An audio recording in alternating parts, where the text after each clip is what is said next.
Can loss be a portal to peace? Join me today with Zhang Ming discussing her daughter's 9-day incarnation and reclaiming the sacredness of death.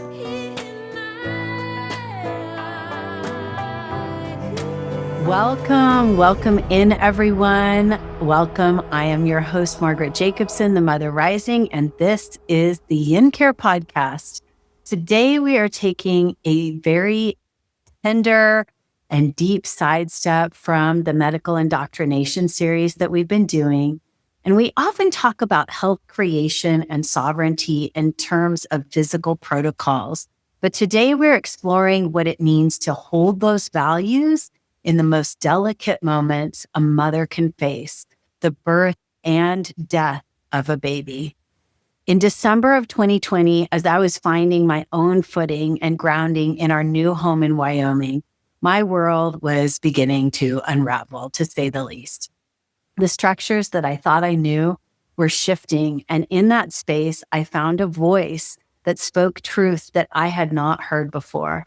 And that voice belonged to Zhang Ming, or Xi, founder of the Earthstar Academy.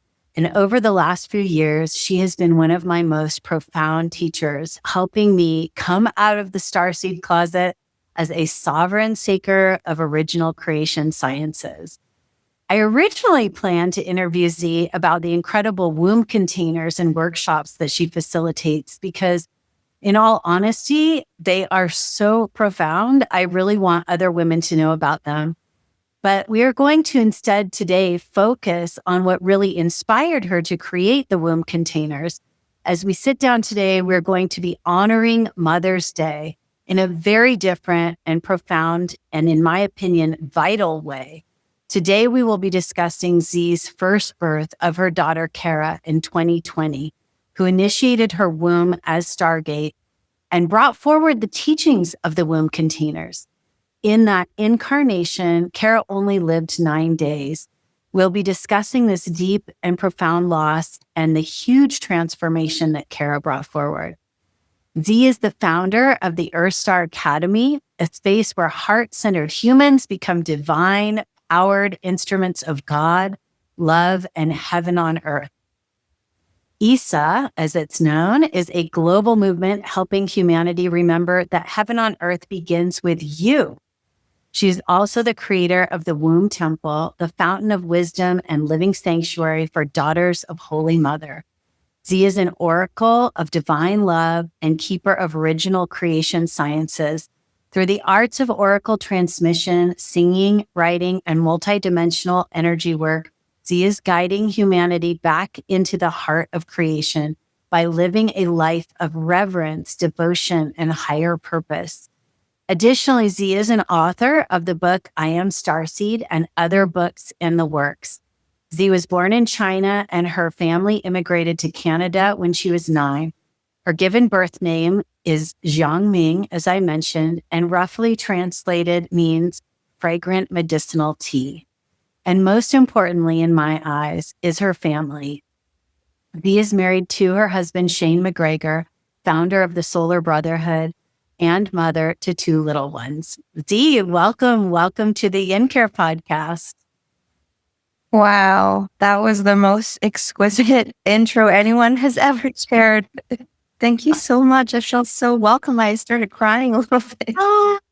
Oh, that's so sweet. Well, I really love doing interviews with people who are meaningful in my life. And I feel like I know your work so well that it was so easy to write.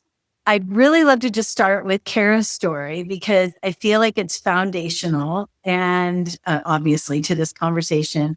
And there are a lot of pieces in there that I would love to tease out for my audience that we spoke about before the call. And you have a beautiful sharing of Cara's story on YouTube that I can, share and reference for everybody in the show description. But for the podcast, I'm just hoping that you can just share briefly like Cara's story. When our sensitive tissues are off, everything is off. That's one of the many reasons I absolutely love Yin-care's Herbal Wash. This incredible Taoist formula gently nudges the vaginal microbiome back into balance. Not to mention, it feels amazing. So get your hands on some Yin-care's Herbal Wash today. That's YINCARE.com. Restore, rejuvenate, and refresh with Yin-care. So my story with Cara began in 2019. And at the time I was living in my car. I was, I would say houseless, not necessarily homeless because my home was on the road, but I was really traveling and doing prayers with God and going wherever I was guided. I was living a very free life, but obviously kind of impoverished in a lot of other ways. And I remember in the summer, it was one day I was with my ex-boyfriend at the time, and this beautiful angel appeared one summer day, and she was like, "Stop doing your Taoist anti-contraception practices. I'm the soul of your child, and I'm needing to come in now." And it was like a very firm instruction. And I've always known that I was going to be a mother. It's one of these things that it's just, you just know, it's one of those things that I really look forward to. I think I have a very maternal instinct, and just the idea of motherhood was just always something I look forward to. But I wasn't expecting it to come so soon. I was 25 years old at the time, and living in that way I was not ready, but this being was very assured, and she reached out her hand in this vision, and this fire came out of her palm, and she said, "I'm coming to teach you how to materialize things from thin air." And so a month after that, my partner and I moved onto this piece of land in New Mexico where I have like a little RV. And we just moved into this beautiful desert forest. And a month later, I was pregnant with her. And what was so profound about this pregnancy was that basically every single day, I had this direct telepathic relationship with her. It was pretty extraordinary in the ways that I live a pretty strange life. And so I don't have a lot of human friends, especially at that time, just having started living in this way. And yet here was a being that I felt like was my soul's best friend. I felt like we had the same purpose. We were like cut from the same cloth, so to speak. That we were coming to the earth, that God created us for the same reason. And we'd also been friends and allies. And specifically in these visions I was receiving, that she was my soul's teacher. Yeah. So throughout my pregnancy with her, she was teaching me all sorts of stuff. I was telepathic with her all the time. I was having hour-long conversations with this being. I'd be driving and I could just see her soul flying next to the car. It was a very visceral experience. And I mean, I was very psychically open before that, but this was beyond anything that I had ever experienced before. And so she started teaching me about the womb and the cervix, and she was preparing my body to give birth to her, basically. And one of the primary things that I was really concerned about was obviously not having the financial support to be able to raise her. We were living in this RV and making like $600 a month. I'm like, how the heck am I supposed to raise this baby? And she started teaching me about organic creativity and how to lean into our body and our spiritual anatomy to create things, that are aligned with our soul and direct creations from God that creates prosperity, really understanding that our bodies are connected to nature, to the earth, and that prosperity is an element that is woven into this creation, and that poverty is one of these spells of the false matrix soul prison used to control humanity and all those things. I mean, it's very, very wild. And so one night, in the middle of the night, I woke up and I see this sound wave coming from my belly. And it was like she was screaming from my belly, and she was saying, "Cara, Cara, Cara, Cara." I'm like, whoa, like, your name is Cara. Like, I get it, And she's like, "Okay, I just wanted to make sure you could hear me because I heard you guys are a little bit hard of hearing on the other side of the veil." And then every day, after that, I woke up at 5 or early in the morning again and just looking frantically for a pen. And I basically wrote out this entire 9-week course that was the first Healing the Womb course. that I received entirely from her. And it brought in about 70 women. It was really, really beautiful. So sorry to stop you, but did you do that when you were pregnant with her then? Wow. And, it was really profound because women felt that there was an energy, she called the course Healing the Womb, the return of the original divine mother goddess frequency.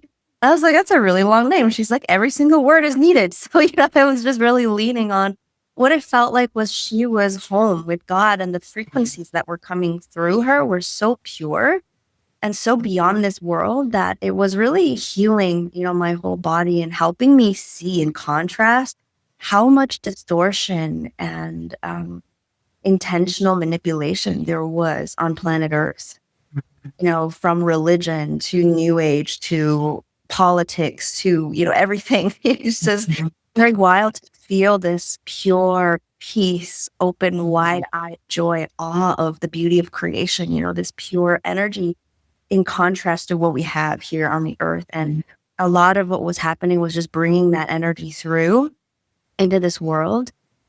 When that container was completed, I magically received this inheritance and was able to put a down payment on this modular home. And so somehow through everything that was happening with her, we had this house and we were able to move into the house before she was born, and, talking about materializing things from thin air.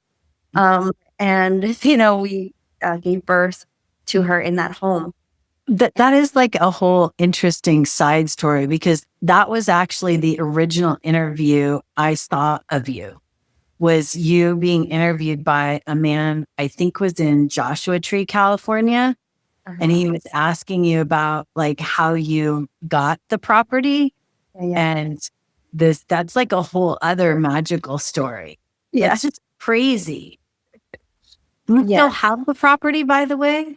Yes, I do. So I inherit that property. Long story short, I received a message that I was, meant to create these new earth communities. And I found this randomly online, and I ended up visiting this land. And, basically the guy said that the man who had purchased that land before I came, he had died of cancer. But before he passed, he said that this little Chinese girl was going to come in this land, and his retirement fund was meant for her to continue the project.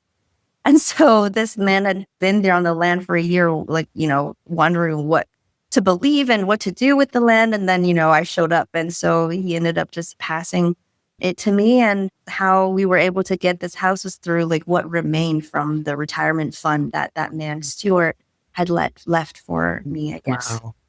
That is so amazing. Wow, that is so amazing, because that is so linked to Cara. Yeah. Mm-hmm. Okay, continue on. Yeah, so it was really idyllic, really. Her birth happened in the morning, and it was just me and my partner. And I had a postpartum doula who was there to take care of us after the birth. But really, we were having a free birth. And I started getting these contractions, and within 2 hours, she was here. So it was a really fast process. I think the reason why it was so smooth and so easeful for my body is because I've been, practicing and really getting into attunement with my body and really trusting my body, learning about pain. One of the main things that she was sharing with me that I'm in deep exploration over is this idea of the orgasmic birth. Because part of what Cara was, she showed me this documentary called Orgasmic Birth, and showed me that it was possible. Every single depiction of birth I'd ever seen is so much pain. Everybody's belief around birth is it's the most painful thing in the universe, right? I never even conceived that.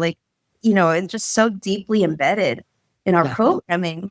And so when I watched that movie, there was this one scene of the woman at the end. She was giving birth in a tub, and she just has the most outrageous cosmic orgasm as her baby was being born. I was like, what the? It just blew my mind, obviously. I was like, what? If that's possible, it just changed everything, because understanding that God created our bodies as a temple of the Holy Spirit in the likeness and image of God, that the way that our bodies are created, we can see into our body the nature of our creator. right? And this is a process the early Christians called natural revelation, which is why a lot of the churches were built, in the most beautiful places in nature. And they lived very monastic lives of just being in contact with the force of nature that is God and just sitting in the glory and the beauty and the majesty of God. And so we can see that in our body. Of course, it's like not what modern religion teaches people, but it's in the original mysteries that, bodies are holy and divine and created by God for a very special purpose. And so it got me thinking about how this deception, it really is stealing that original nature from us, because God created us. Think about this. God created us to create life and experience life and be born into life through joy, through pleasure. That we're meant to experience joy and pleasure and ease and holiness and goodness and health in all of our days. We were not created to experience a level of emotional torment that we see in the masses today. How related is that to everybody being born through a portal of pain and fear, and also the lack of support for the mothers, and also disassociation from drugs, right? Like, how is that affecting every human being, the collective consciousness on the planet? I mean, that is everything that I was thinking about through this birth process with Cara. And then it was the most peaceful 9 days of my life. She was here. She was beautiful. And everything was amazing. We were watching Avatar, The Last Airbender. I don't know if you know, it's like a cartoon. And so one episode, Yeah, I think I have seen. Okay. like they have abilities and they bend water and the earth and whatnot. And that one was the Avatar. And in this episode, he went to the air temple to see his master. And his master was moving him through the chakras. And when he got to the crown chakra, his master said, in order to reach true enlightenment, you have to let go of the thing that you love the most. Not that you have to like let it go, like abandon it, but just like be willing to not be so attached to it and to be trusting that there is a plan for you in God's plan. And like, there's nothing in this life that we get to like cling on to. And that in order for you to reach that level of obedience and surrender, you have to let go of your attachment, basically. And in the show, it was like this girl that he had a crush on. And so that was the last episode that we watched of that show, when all of a sudden on the 9th day in the evening time, there was a massive rainbow on the land. And then little Cara started hyperventilating. She started breathing really, really fast. And I knew that something was wrong when her body was just starting to get a little bit cool. She was having a hard time breathing. And so at that point, I realized that we needed to go to the hospital. So began kind of the worst night of my whole life, when I got plummeted right into the demon realm, really. But all the way when we were driving there, I can already see her body again flying outside of the car, and she was trying to tell me, like, Mom, this is my plan. This is what we agreed upon. But like, I was not really like, I couldn't really reconcile that moment. Like, I was very much just in my human experience, like basically like having a panic attack myself, but like needing to like hold the experience. And we got to the hospital, and basically, we found out that she had a heart defect, and her heart was 50% larger than it was supposed to be. And so, of course, like teaching us about divine love, and this love is too big for us. This love is too big, and she couldn't hold it in her body at that time. And so, we were only there for over the night, and in the early morning, she passed away.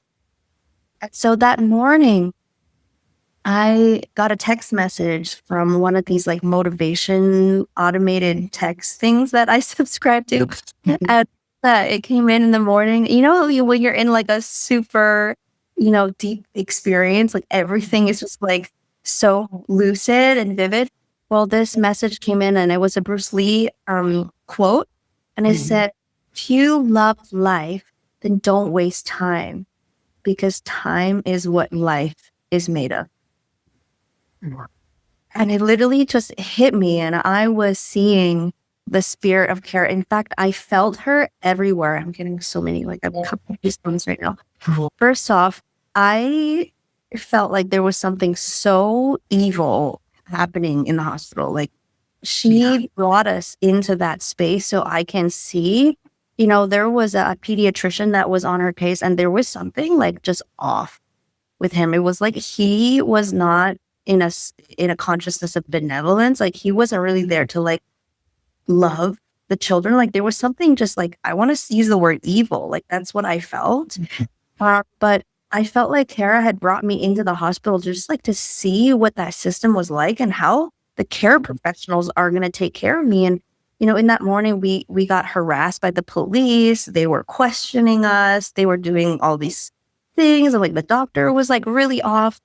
Meanwhile, Cara's spirit had gone back to the everything. And because I love her so much, my consciousness basically went with her. And it was the most profound experience that I've ever had, because for the next 3 days, you would have thought that I'd just be completely devastated and broken. But there was a supernatural peace that was in and around me and everywhere. Like, I was seeing her in the clouds. I was seeing her in the trees. I was seeing her literally everywhere. But like, from where she was at, it was also the love and the peace of God that was everywhere as well. And it was one of these experiences that really helped me know what God is. Before that, I had an idea, and I could listen to guidance. I was doing things that I thought God and nature was guiding me to do. But this was like a palpable experience in my body where so much love and peace was just radiating through every one of my cells. And I felt like I was in heaven with her. Wow. That experience lasted about 3 days. After which I got plummeted back into my human body and, began my grieving process with that. But yeah, I feel like it was an experience that transformed me, my work, and also my lineage in so many ways. It broke curses in my family in unspeakable ways, which, I'm happy to talk more about.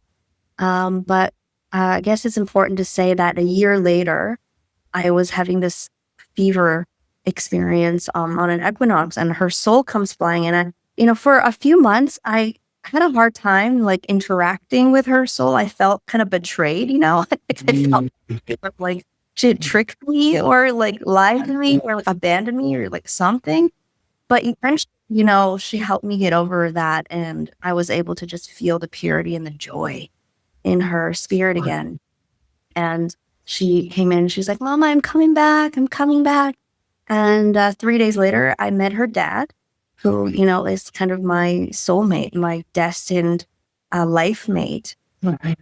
And, we fell in love in the most extraordinary way and, conceived a little girl who is my Cara. She came back to me, and I know it's her because she did the whole thing again. We did healing the womb, and this time there was 450 women in the container. There were healing miracles that happened. 70% of the women had experiences with her soul. I mean, it was just, extraordinary. It was pretty profound that these souls have their special plans. And I guess one more detail that I feel, there's a lot. I don't know if I'm... Yeah. But there's one more detail that I wanted to share. I think it helps in the context of today's conversation. And that's, after she passed, I was not allowed access to her body. Her body was passed from the hospital to the coroner's office where they had to do like an autopsy. And they weren't going to give the body back to me, which I felt like was really weird at the time. It was COVID times. And so they tried to tell me that she passed due to that. Which then, yeah. And then I got really mad about it. And so then they called me back and they're like, "Oh, sorry, like we got the wrong paper. Like your baby actually didn't die because of that." And I was like, "What?" But long story short, we had to go to the office in the town because in the place we were living in New Mexico, it was like all native reservations. And so it actually made it possible for us to get her body back. If we were anywhere else, that we might not have been able to. So the people on those lands, they have rights to their deceased so they can perform their burials in the ways of their original ways. And so we got a letter from the reservation town and we were able to get her body back about a week later. And at that point came maybe one of the most wild and noteworthy parts of this whole initiation into motherhood, into womanhood, is that I was asked to, the Cara said, my hands needed to be the last hands that touched her body, right? Because life and death is sacred, and there are ways that we tend to these bodies and what they represented and what they accomplished, no matter the age of the beings. And so we had this beautiful burial ceremony on our land underneath a tree, or I think we planted a tree over the grave in our front yard. And I went through the process of wrapping her body with the sacred Native American cloths and blankets, and lowered her body into the grave myself and sang songs and blessed her body and her spirit. And I remember as we were standing around the grave, like everybody was crying. I was like sobbing, and like her soul was like flying around in a circle. She's like, "Why are you guys looking down? Like, I'm up here. Like, what are you?" It's just, they're just being funny. They're just trying to mood. But we were all like crying, and she's like, "What are you guys crying about?" Oh like, my gosh. Oh my gosh. yeah. I think that's why I think your story is so interesting for so many reasons, but the way you're able to talk about it and the process and the perspective that you give, that's clearly so deeply spiritual and seeing things beyond this typical 3-dimensional kind of perspective.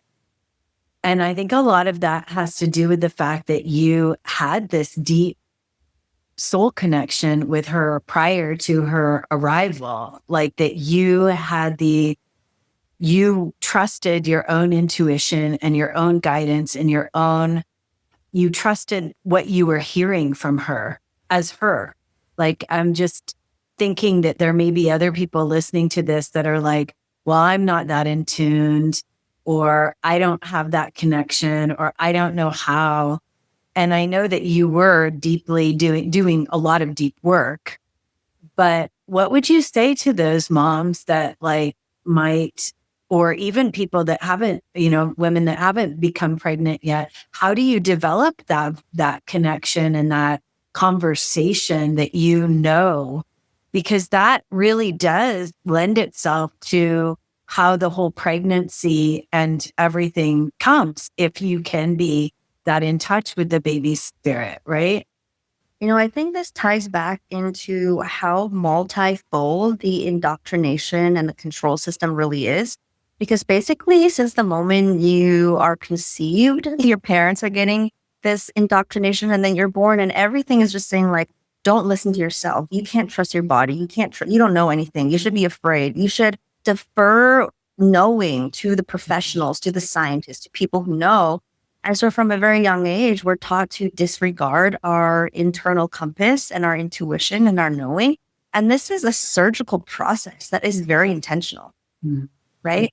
Women, especially in the old times, I love the story about the elephants, right? In the tribe of elephants is the oldest female, that's the matriarch. And she intuitively guides the whole tribe because she knows where the water is. She knows the pathway. She knows where the food is.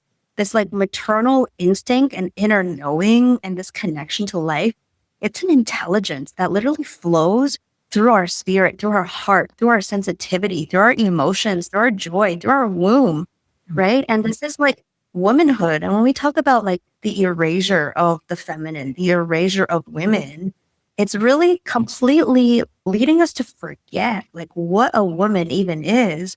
This idea that we're like soft-spoken and we're feminine and we just defer responsibility to males, right? Like all of this like subtle programming and how it ties into the male quality of intellect, how we defer to mental knowing and information and, the intellect of the medical system and all those things. And so before you say, oh, I'm just not sensitive, consider that you've been programmed for 20, 30, 40, 50 years to disregard your feeling, to the point where now you're taking that on as who you are, when really you just been severed from your own inner knowing, and that it takes time to really come into stillness inside of us and to honor our feelings. Thinking about like the people pleaser program, right? Like how long women had to like disregard our own feeling to appease the family, right? It's a long-term generational curse basically on women to disregard our feeling and our sensitivity. And this is really, really big work that we have to do so that our future generations and our daughters can start to live in connection with their creativity and their intelligence. Exactly. So well put. So well put. So on the story, to connect back to the story one more time, probably more than one more time, but so I'm just curious. I mean, I think it's like you have this perspective. You're going through this. I mean, you were with your boyfriend at the time. There were clearly other community members that were living, I think, on the property, right? I'm guessing in my mind that nobody was really ready for a baby, much less a baby that passed, right? So how did you manage everybody else's stuff around?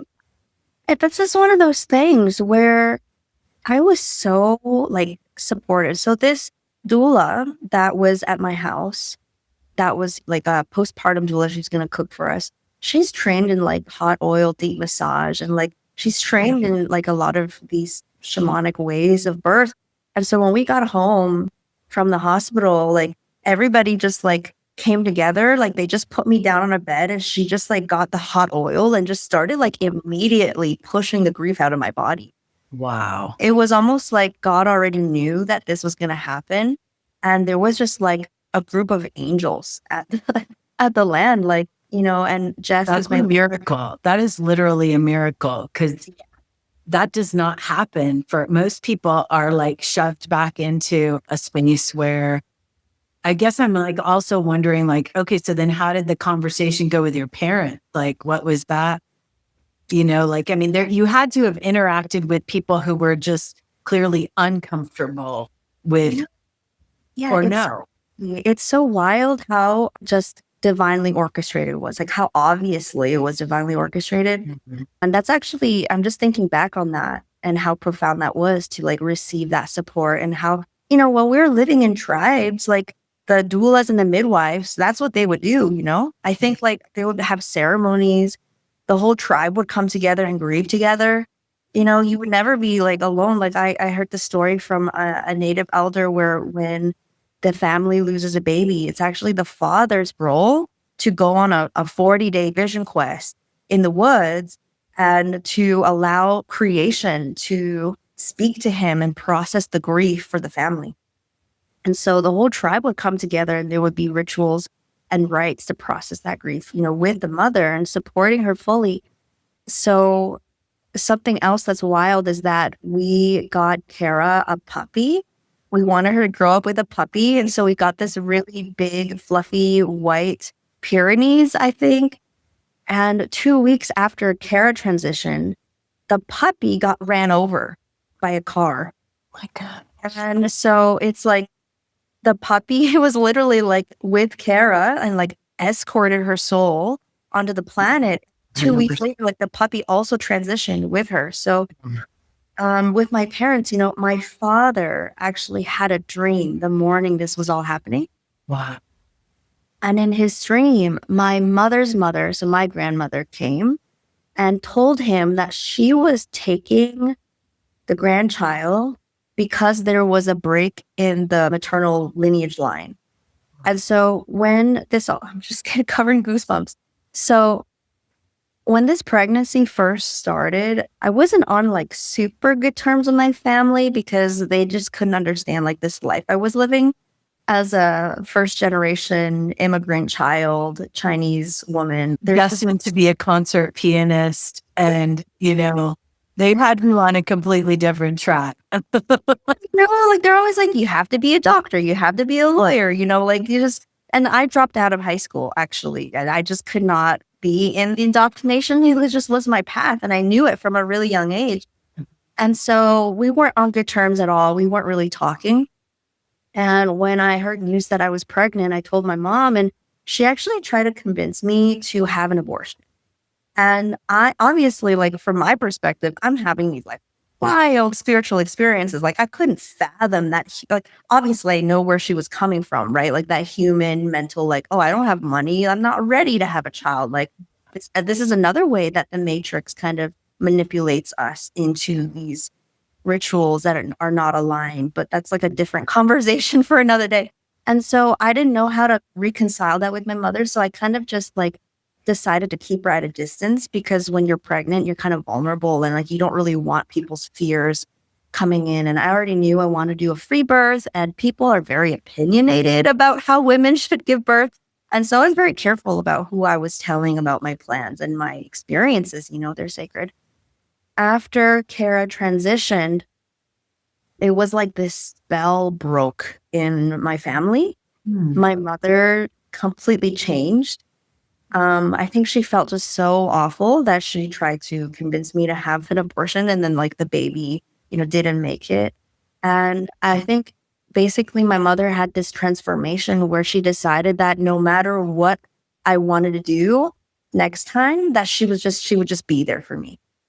And that's kind of what's happened with my children, where now my mom is like in their lives and she's so supportive. Like, we go overseas for these like spiritual conferences that we offer, and my mother's there with me and she's with the kids and she's supporting me in every way. And, it's just amazing that my father was the one that got this dream and just like told us that there was a big curse that was being broken in the family. And of course, like, God is a multitasker. Okay. So it's never like one reason when these big spiritual things happen. Like, so many things get accomplished. And one of the gifts was this. And so I think one message that I want to share with women that have gone through abortions, and also, no, maybe not specifically with abortions, but also with miscarriages, especially with miscarriages that happen, naturally, is that in a lot of native shamanic traditions, when a woman has a miscarriage, it isn't necessarily a bad thing. That actually the soul of the baby and the mother are in a contract to purify the womb and to purify the blood. And so what happens is that a massive clearing and purge happens through the miscarriage, where the baby actually helps the mother clear ancestral curses and wounds, so that it could be them, the same soul in the next incarnation, that there's so much more prosperity and vitality and alignment for the whole lineage for that to happen. It's one of these ancient, shamanic tools that God's designed into the intelligence of our body. That's cool. I like that that it's a shamanic tool, the way you just said that. I wanted you to talk about that, the miscarriages, because I know you have that. That's such good medicine. That's like an organic process, right? Though, so it's like about surrender. Like, these are not realms really that we need to dabble in. These are not realms that we need to like put our human will into. That like our body and our blood and God has this intelligence of like, it's more about us surrendering and tuning into God's perfect intelligence versus trying to direct it in any way. And so, in the case of abortion, this is really, really devastating. That, maybe we say, like, people say, well, does that mean that you're pro-life? And I would say that I am pro-consciousness. I am pro-human sovereignty. And so I am pro-educating every human being on this planet how sacred life is, how holy sex is, so that no abortion is ever needed. We never, ever, ever come to a point where a child is conceived that is not wanted, right? Which is just like an absolute devastation, I feel. And, is it possible for us to get there as a planetary consciousness? I say yes. This is a huge part of the work that we're doing. Definitely. And you consciously have participated in Taoist practices of contraception, and then consciously decided when to not participate in that. Can you share a little bit about that? Because that's one of the things that I think like really, women get funneled into. This is a side conversation from the main topic here, but women get funneled into contraceptives and, this idea that they have no control over their body, that they are a victim to their body's just, stuff. So I find it really interesting that a whole generation, like my generation, really, I'm in my 30s now, but like a whole generation of women are being put on birth control from a young age. And I find it interesting that the fertility industry is just skyrocketing. Like it's going to be $50 billion this year. And so it's like, is there a correlation? I'm not saying there is. I'm just using my brain, but I think it's something that we need to talk about. Is there a reason why before Big Pharma was created, before the Rockefellers completely rewrote the medical textbooks to peddle drugs, that there was a whole generation of midwives and herbalists that were killed for being witches? Is that correlated, right? Like, I don't know. We just got to think about it with our brain and feel into that. But for me personally, it's always been very intuitive. I have very strong ancestral wisdom. And it was something that I've just always known was that my body is my ally, that my body listens to me. And it's interesting because these things are now substantiated by biblical teachings. And so the earth in Hebrew is Adama and the body is Adam. And so the body comes from the earth. And in the Bible, the earth is actually referred to as a she and sometimes as a mother.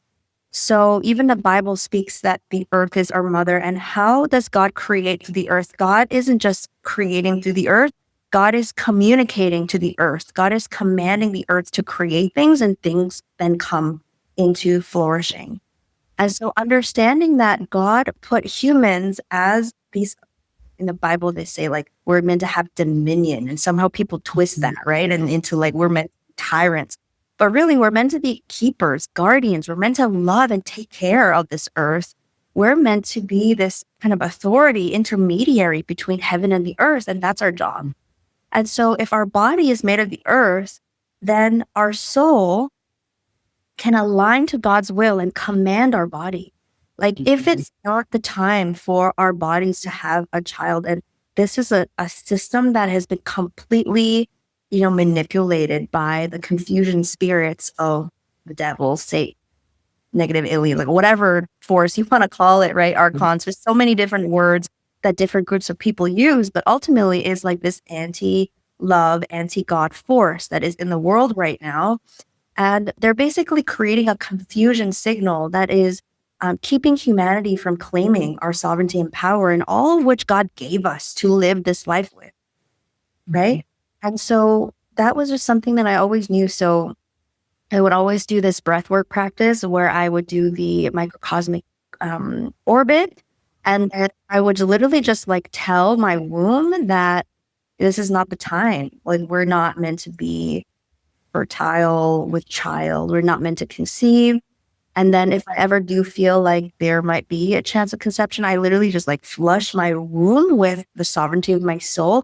And I just see my uterus like doing the menstruation process, flushing the womb. And I have not gotten pregnant ever until this soul told me to stop doing that. And I was very reluctant to stop doing that, but I did stop doing it and I was immediately pregnant. I don't know for fact, like it could be chance, but it seems pretty extraordinary that she asked me to actually stop doing those practices. Recently, there was a Native American grandmother that came to visit us, and she's a Native American midwife. And so she's been participating in midwifery since she was like 14 years old in the Native tribes. And so she came over to do a closing of the bones ceremony for us. And she was asking questions. And it turns out that the Native people have so much wisdom about how to birth, what position to be in, what kind of prayers, and also herbs. God created herbs to be allies in medicine for us. And there's so many herbs that work very powerfully for fertility in different ways. And I think these original ways we are just needing to come back to, right? Because our body is so much more intelligent than the medical system makes us believe, which makes me want to tell the story about Kaylin. Yes, please. Please. So let me just say one thing that so Cara came back.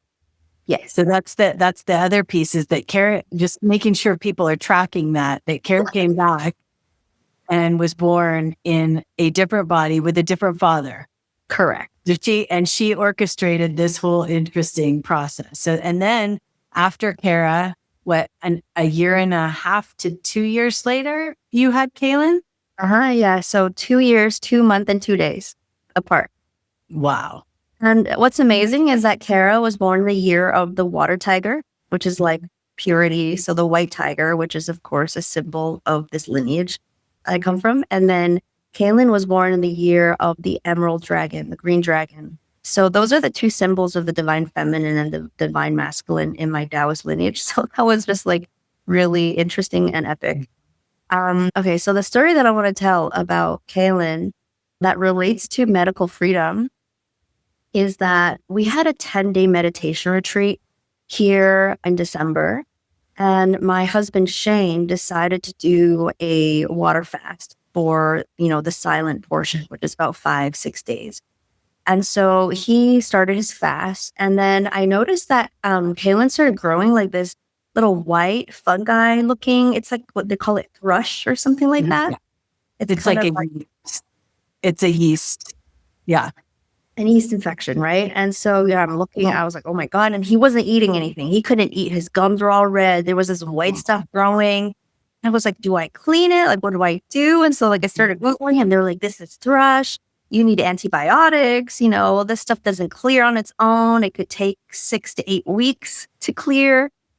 And then when I tuned into it, though, I just kept feeling like there was something more to it. And in the meditations, I would ask God, I'd be like, God, like, what is going on with Kaylin? As a mother, I'm like super worried about him. My parents would just take me to the hospital, so I'm like, I don't know what to do. And God would just say, trust the process. It's fine. And then one day God said that Kaylin was fasting with his father. Wow. And so I was like, what? He's 1.5 years old, And God said, yeah, like he's a really advanced soul. He's a very special being. And him and his father are bringing through these very profound things. And he's being initiated early. And obviously the only way for a baby to kind of fast, he had a milk fast. He was still breastfeeding. So he was only drinking the booby milk, which is, sufficient. And he wasn't eating anything. And so God said, watch, when Shane breaks his fast, Kaylin's going to break his fast and you'll see, like, that'll be proof for you that, what I'm telling you is the truth. And so on the 6th day, Shane was like, I think I'm going to stop my fast. I want to just like be with our family and like enjoy meal times. And that night he had his first meal and Kaylin's thrush was gone. He was eating his first meal with Shane. Oh my gosh.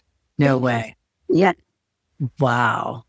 That's the thing is like as a mother, only I mean, that's like the core of this really is that mothers know what's right for the baby. And it's not to say fathers don't, fathers do too, but mothers, especially when they're really quite young, they just are more deeply connected. And nobody, not any doctor, not any system is going to know more than you know. And I think that that's really, the piece about, I mean, it's it so much is a miracle of this, but the part that you were describing about also how your property was on native lands and how you were able to get Cara's body back. That's insane. Like that, like so many families that I hear of in the birthing circles that I'm in, that have had something like this happen, like that whole piece of it is always like a nightmare. And so there's horrible things, like if you're not specific about what you want to happen with your baby, if they're going to, they'll want to cremate the baby and they'll just put it in with the other medical waste in the morning. And it's just, to me, devastating, so it's amazing that you were able to not only get the baby back, but to bury it on your land too. Like that's unheard of. That's amazing. Yeah. I mean, it definitely felt like we were just held by God in so many ways, and everything was being orchestrated for a very deep purpose. And I feel like her story is meant to be shared because, another piece of this is that, and then, I mean, I can get so angry about, how it's like if Jesus was alive on the planet, do you think that he would go around like killing Native Americans? Because I feel like in so many ways, the way that the Native people actually live their life is like an embodiment of the teachings of like how to take care of our bodies, how to live in right relationship, how to honor God to taking care of the creation. Like how many like Christian mega CEOs are like running businesses that are destroying the planet. There's like a lack of like embodied integrity in that space.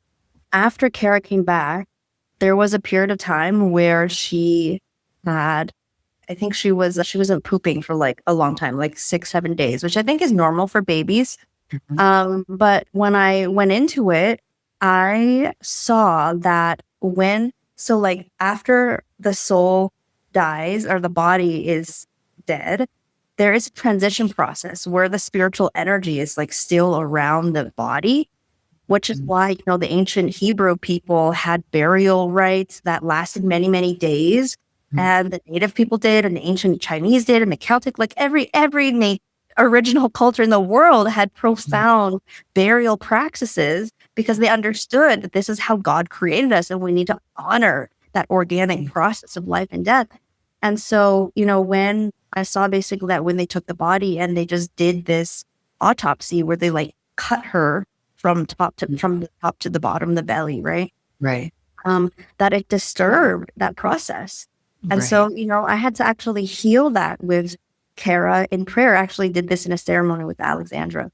And like literally during the session, she pooped.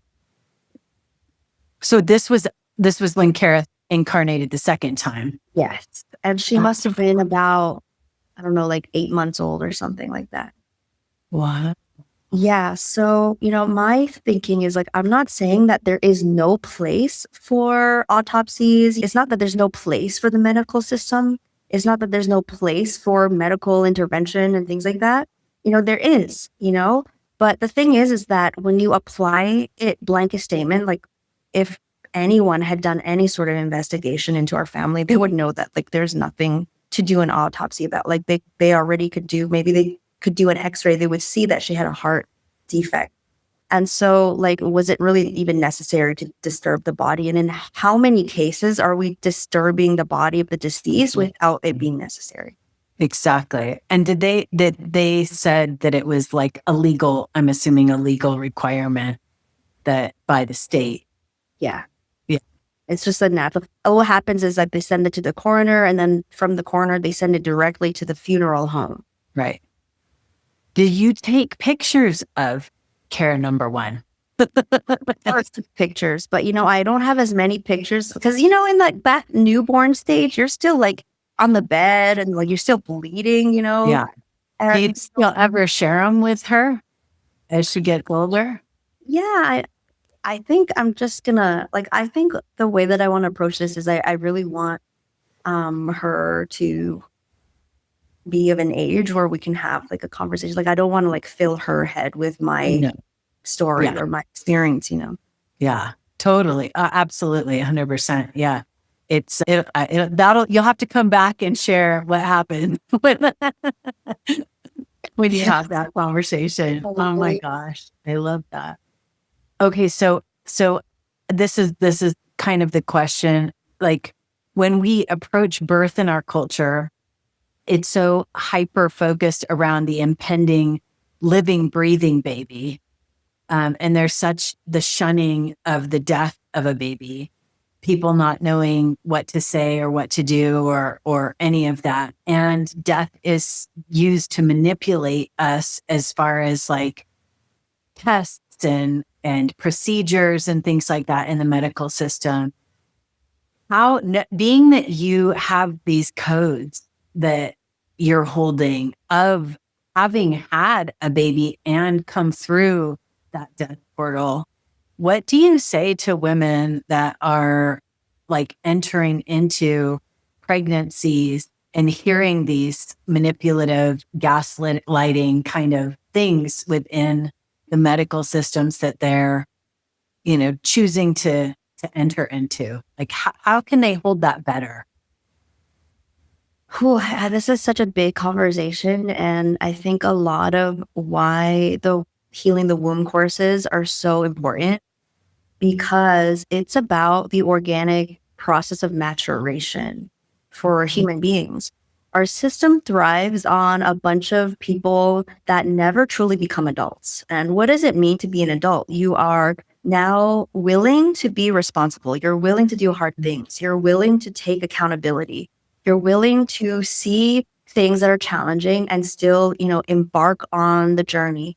And so I feel like it's speaking to this innate drive in women to tend life. That drive is being suppressed right now on the planet, right?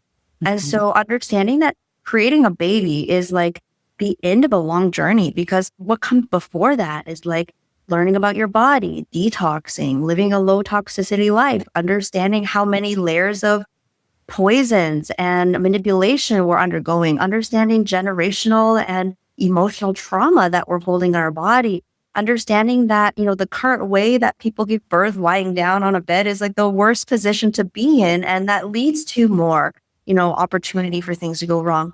And so it's like, there's so many things of preparation and wisdom and knowledge that goes into even the moment of conceiving that.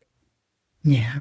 Right. And so if we were to take care of all of those things, then people would feel so much more empowered and ready to enter into that space. But in order to do all those things, we have to really be understanding that life is sacred. We really have to live our life with the consciousness that creating a child is one of the, maybe the greatest honor that we could have on this earth. God is literally giving us this experience of co-creating the dearest creation to God, a baby, a human child. And we have this antichrist consciousness in the world that is like belittling human value, that is saying, oh, humans are awful. We don't want humans. We're overpopulated. Children are not alive until they're born. Like all of these narratives are stripping us of our human holiness, our human dignity. And that's a very antichrist force that's normalized itself in our human civilization. And that is at the root of all these problems. And so like, if that is like in the rotten foundation of what we're dealing with, and then we're going to find solutions over here, like, oh, like, is the hospital right? Is this right? Should we do this? It's like, we're just fighting like the wrong war, right? We have to go to. And let that little tidbit that Z just shared be the, like, that, I don't know, I'm getting this like effervescence that like penetrates you and inspires you to really do this work of what I would call self-governance, and really learning how to step into your responsibility. And like you said, becoming an adult, doing that deeper, harder work. And part of it is really with this medical indoctrination series that I've had is to really just start seeing it. You have to start seeing it in order to see what you're dismantling. Like you can't decide, like for me, a lot of this stems around, or a lot of the conversation I have, I bring back to because I went through a really nasty divorce. Like I had 17 years of marriage to unravel. So you have to kind of unwind it. You have to see what's not working and unravel it. So on that note, I really want to share with you guys some of the work that Z is doing in the world to wrap up here. And so first of all, do you want to tell them about, what you were just basically sharing was the tools that are there are in Earthstar Academy. So do you want to talk a little bit about Earthstar Academy first? I think I just want to share about the womb healing courses, because everything else is going through a demolition right now. Okay, no problem. So I'm going to put up the wombhealth.org so they can check that out. Is that cool? Yeah. So this course that we're talking about, that was brought through with Cara and I through her 2 pregnancies. It's now available, and you can actually get it as a bundle if you go to wombhealth.org/womb-wisdom-bundle. And yeah, and tell them, I mean, I've participated in it. It's amazing. But tell everybody about, like, you get several years in the bundle, right? Several different years. So you're getting basically 3 layers, 3 years, 3 full courses. As Margaret knows, my courses are very extensive because I break down all the layers of societal and spiritual manipulation and wounding that we've endured over millennia in our women's body. And we go through and we clear and heal on all these levels. And I talk about, emotional and sexual maturity and how these are the conversations that we're not having enough of in our society today because people don't have the words for them. And that's kind of one of the gifts that I have is, when I start talking about these things, you'll be like, oh my God, I've been feeling this. Like, I've been feeling like that's off. But then, you just are hearing somebody say it. So it kind of validates our human experience. And I think that's a lot of what it is. It comes with like 50 different healing ceremonies for all of these different layers. And more than anything, it really brings us home to the original intelligence of our female body, which is all of what my ancestors were really, really into. So. Oh, they are so amazing. I'm so excited. Yeah, you guys really, this is the work. Like, it is you. I've said this, I've been one of the people that's done like a little testimonial for Xi. And I mean, you really will be completely changed. And the nice thing is that you can get this without, it being beholden to a certain date. You have access like to the teachings. And it is something that I go back to. I'll go back to like certain ceremonies or certain lectures that she's done. I don't know if I should call them lectures really, but like talks of the, of the container, and they're amazing. So anyway, is there anything else that we missed or that you feel like you want to touch on before we say goodbye here today, Xi? I just feel so reinvigorated. I feel so inspired by this conversation. It feels like this is so needed in the world right now. And actually, just in my meditation this morning, I was brought back to the womb temple and the things that we're building there. I think I'm going to be working on some physical products. I think I want to design my own cervical healing tool. And also, getting into really like the physical healing of our womb and how it can happen in partnership. So I think that, the lover, the boyfriend, the husband, the divine union, it's one of the greatest accelerators of our healing. And people do not know like what sex is anymore and what kind of gift it is.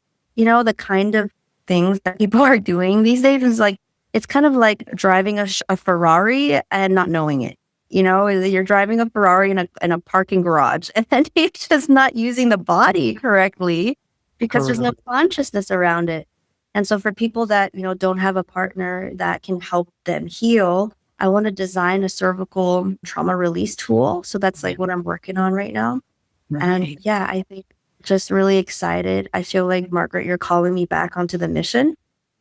Well, I love this idea. And if you have one, I would sell it on Yin-care. So I love that. Because there's one that I've used before. I can share that with you later. That's been, really helpful. But yeah, there is so much power in healing in partnership. And I love that you brought that up. It's the body is amazing, people. It is a miracle. It is a miracle to be in the body. And the more you explore the body, the more like joy and the more peace and the more love that we bring to the planet. So yeah, and I really don't think the scientists and the researchers are going about the research of the body and that consciousness at all.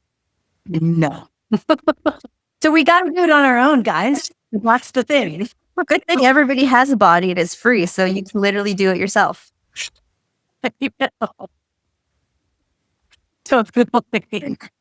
Oh my gosh. Oh, Xi, thank you so much for this today. I am so grateful. And I really just want to honor Cara's first incarnation today. So Thank you, Cara. Thank you, Z, for bringing all of that through. And all of the womb teachings that have come from that on this. And I want to wish you a happy American Mother's Day. I know you're, from Canada and the day is different, but we are coming up. This will launch right around Mother's Day. So thank you so much for being here to celebrate that. I'm really grateful.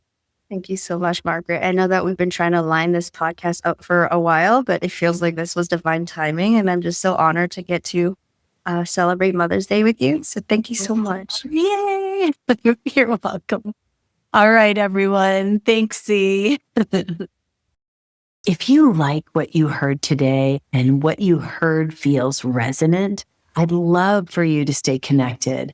Please like this episode, share it with someone that you care about, subscribe and turn on notifications so you just don't miss out.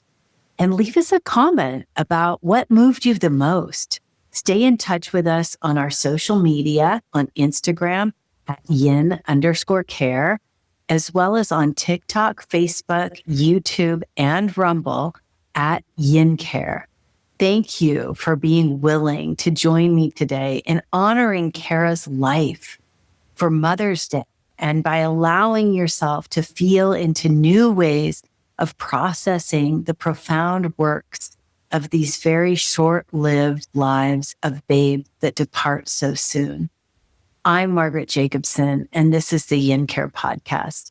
Until next time, honor yourself, celebrate your strength, and empower your transformation with your Yin-care.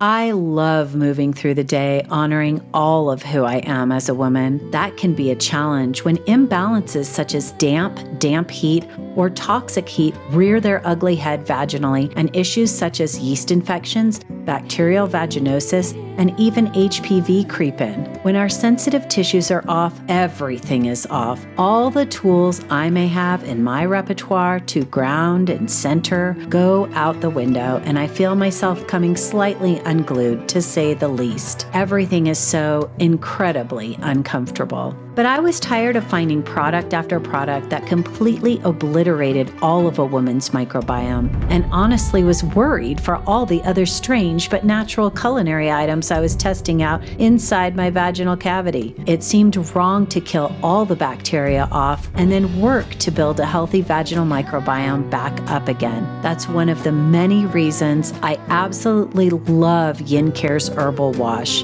Research at the universities in China showed at the Petri dish level that at a 10 to 12% dilution, Yin-care's herbal wash would lyse all yeast cells and other bacteria while still allowing lactobacilli to continue to proliferate. This incredible Taoist formula gently nudges the vaginal microbiome back into balance. Not to mention, it feels amazing. Its cooling properties not only cool the very upset sensitive tissues, but cools my head and allows me to come back into my body and ground into my life and purpose once again. If you've never used our wash and you plan to use it vaginally, be sure you purchase the combo pack that includes both the 180 ml bottle of Yin-care's herbal wash and the 100 ml vaginal applicator.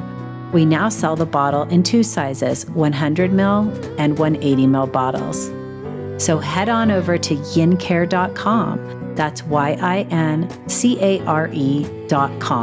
And by the way, Yin-care's herbal wash feels excellent after some rather hot and heavy lovemaking, or even at a less sexier time, but incredibly important, postpartum. Yin-care's herbal wash is excellent for postpartum care to cool things off, while also offering antimicrobial and antibacterial properties. So get your hands on some Yin-care's herbal wash today. Restore, rejuvenate, and refresh with Yin-care.